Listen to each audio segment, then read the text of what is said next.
I got a question for everybody right out of the gate. Starting to feel resentful of Klay Thompson? Genuine question. I sense it. I sense resentment. I sense resentment. Building resentment. That's what I sense. Over what? Him not playing very well? I don't know if it's resentment. I don't know what would you resent about Klay? I could see where you would resent Wiggins because if Wiggins is not trying hard enough, quote unquote, that to me is more resentable than a guy who's just not playing well. I don't know.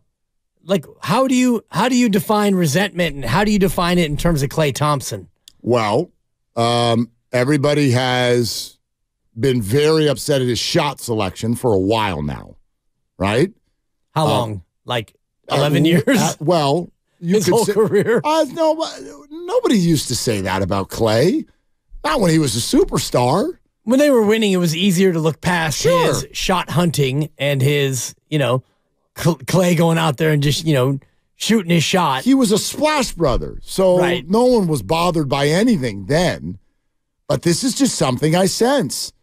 Whether it's shot selection in the Lakers series, even what you were just saying moments ago, he's got the label now of the group as the guy who refuses to take a back seat. He refuses to take a back seat. And here's why I asked, Dibs. I asked because I feel like we've watched this before. I feel like this happens especially to athletes who've been very successful and therefore have a long resume, but then they don't perform as well. And there comes this time where a fan gets kind of stuck between their love for the player and the player's production and what to do about that. When I got back home and started doing stuff again in this market, it was right in the middle of both of the Brandons and Buster Posey and what were considered thank you contracts because of World Series championships. Big dollars, lack of production. And I'm telling you, as forever giant as those three guys could be, less Buster than the Brandons, but still, all three, even Buster, pre-pandemic, you looked at those guys and people were starting to get real upset that they were making huge dollars and not performing, and you're sort of stuck between your love for the player and wanting the organization to move on. And how do you do that with champions who've never worn another uniform? And a resentment builds with every ground ball for a double play. The resentment would grow and grow and grow. But I also think that people don't want to resent those guys because they're our favorite players. Right. They won titles here. They won titles. They were drafted here. They're our guys. Klay is absolutely, unequivocally one of those people. And so I don't think we're anywhere near there yet. As I said, I think 1 for 10 has to do with the fact that Klay can't be a 1 and Steph wasn't playing last night. So maybe that's a one-off because I know he hasn't been good, but he hasn't been that bad either. So I don't think we're there yet, but I do think we all need to explore this idea of wanting Klay to finish his career as a Warrior. If that might actually damage the relationship with Warrior fans more than if he finished his career in another uniform. Because there's plenty of examples of greats who've done that. And we have no problem making them dignitaries. Jerry Rice is at every 49er game, running up and down the field, and we love him. And he went to the Super Bowl with another team. He wore a bunch of other jerseys. Right, but he went to the Super Bowl with the quote-unquote rival, the Cross Bay rival, and actually did well there. So, and that, like Ronnie Lott went on to play elsewhere, and you could look at many other players, but I do think that these three are different in that they are linked. They're inextricably linked because they all are homegrown. They won titles together. So Klay's value, I think, is greater if he stays here than it is if he ends up going somewhere else. And as for your notion of resentment, I'm not saying you're wrong, but I think that there's more resentment toward Draymond Green than there is toward Klay Thompson because Draymond Green's got a 4-year deal. Klay Thompson, this could be the last hurrah. And Klay could play like he did last night. Let's say Klay has more of those games then he has Klay maker games, and he doesn't get signed. And you get to March, and you get into early April, and Klay doesn't have a new deal, and the Warriors are 39-33, and they're fighting for a play-in spot, and they make the play-in, they lose in the play-in, they don't make the playoffs, and that's it. And then Klay decides he wants to sign with the Lakers. At that point, good luck, Klay. Off you go, Klay. If Klay signs a 4-year deal tomorrow and he plays like this, there's going to be more resentment of Klay than if he plays out his last year of his deal. I think the Draymond emotion is a completely different one. I do think that the Draymond resentment is ratcheted up by the fact that you have him for 4 years. I think it's ratcheted up because it's a totally different subject. I see very few people get mad at Draymond for what they see in terms of his basketball.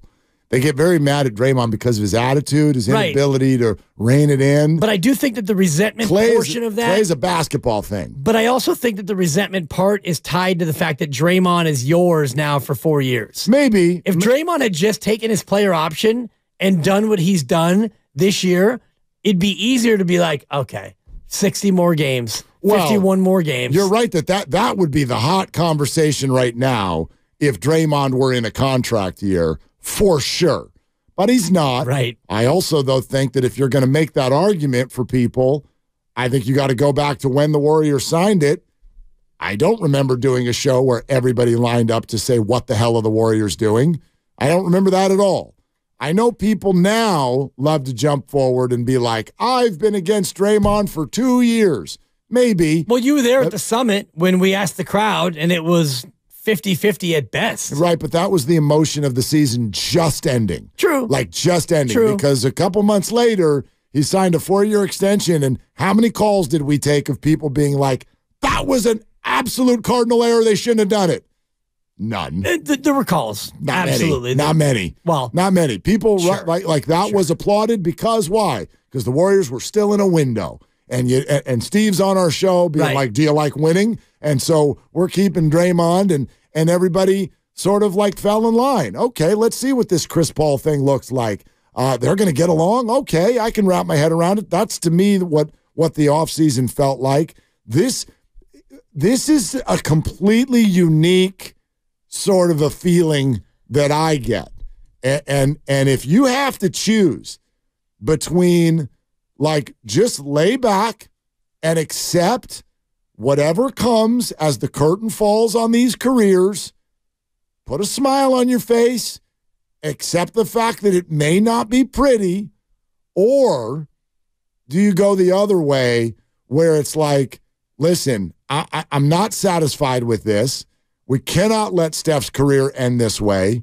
If you feel that way, then, and again, this is an if, so this is a hypothetical, but if you feel that way, then I would argue you have to, and it's not now, maybe it's at the end of the year, you have to start making wholesale changes and actually think about these guys wearing a different uniform, because that may actually save their relationship with the fan base. I haven't thought about it that way until now.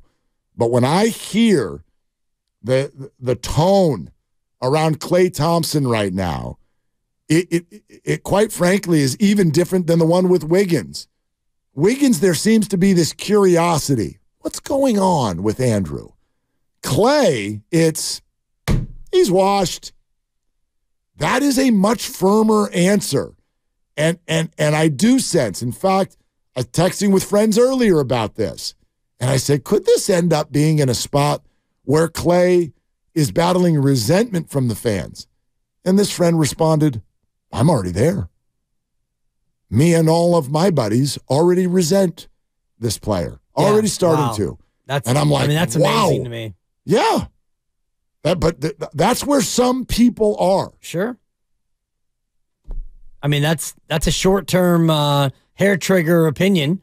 So you're going to resent a guy because he's off to a bad start, much like last year when he had a bad start, and then he played great for 2 months. He was unbelievable for 2 months, and he went on to lead the league in three-pointers made.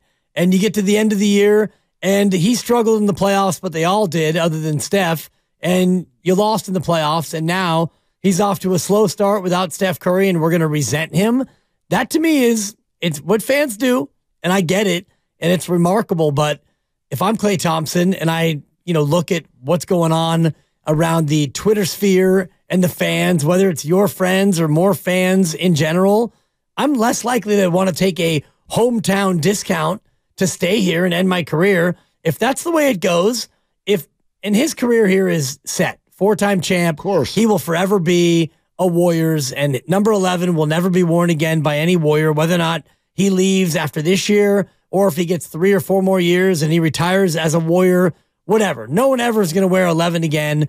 His number will hang in the rafters. If that's all true, and it is, and you're Klay Thompson, what do you want to do? If you're being resented for going 1 for 10 without Steph and having a slow start to your year in a contract year, does that make you want to take a hometown discount? I don't think so. I think you're underplaying how long that it sounded like this. This is not about a slow start. I think that you're overplaying and maybe it's just your small sample, but I'm not sensing the same general resentment that you're getting from your collection of friends. You're going to hear a lot of people today call the show and go, I don't resent Klay at all. Well, you sound like you do. I'm just telling you. You sound like you do. So I get when we actually start using words like that, it's going to make everyone go, oh, whoa, slow down. I wonder if many of you hear yourselves. There is big anger toward every missed shot, every forced shot, side of the backboard. Klay's hunting jumpers. He can't dribble. He can't. That's what I hear right now. He can't. And then you'll go, oh, but no. I want to be nice to him. He's Klay. All right. So where's the middle ground there? Where's the middle ground there? Because the sound of the Warrior fan base right now is not the sound of a group that wants a ride off into the sunset, bumpy though it may be. The sound of many Warriors fans is, get him off my team. This is done. I saw so many washed jokes on Twitter last night. I wanted to go take a shower myself. I'm normally a morning shower guy. I wanted to take one at night because everybody's talking about Klay Thompson being washed. And I'm not calling it fair. I'm not even telling you that's what I want. I think I've been very clear. I want the big 3 to finish in Warrior jerseys. And if that ends with 4 rings, I'm okay with that. It's a hell of a run. Hell of a run. I want to keep reading the book. I support these dudes. Is there a way to sort of lessen their role and fill in gaps around them? Maybe not. So I've got zero resentment, but I hear it.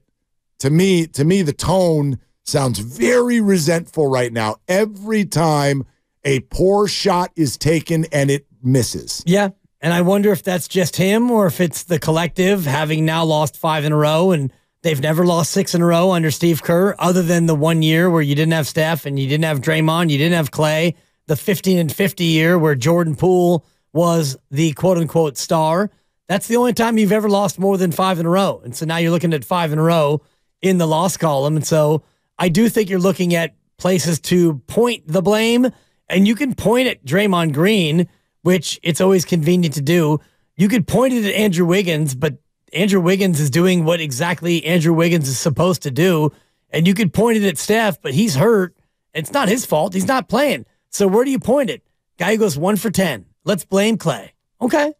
I don't think Wiggins is doing exactly what he's supposed to do, by the way. He's doing what he's always done. He's never looked like this. He's always looked like this. He's never scored 10 a game in his career. Never. Not even Last close. night was Andrew Wiggins to the T. 12 points a game. He's always been at least a 17, 18 point per game guy. I would argue easily this is the worst stretch of his career. I understand what you're saying conceptually, but not in terms of production. Okay.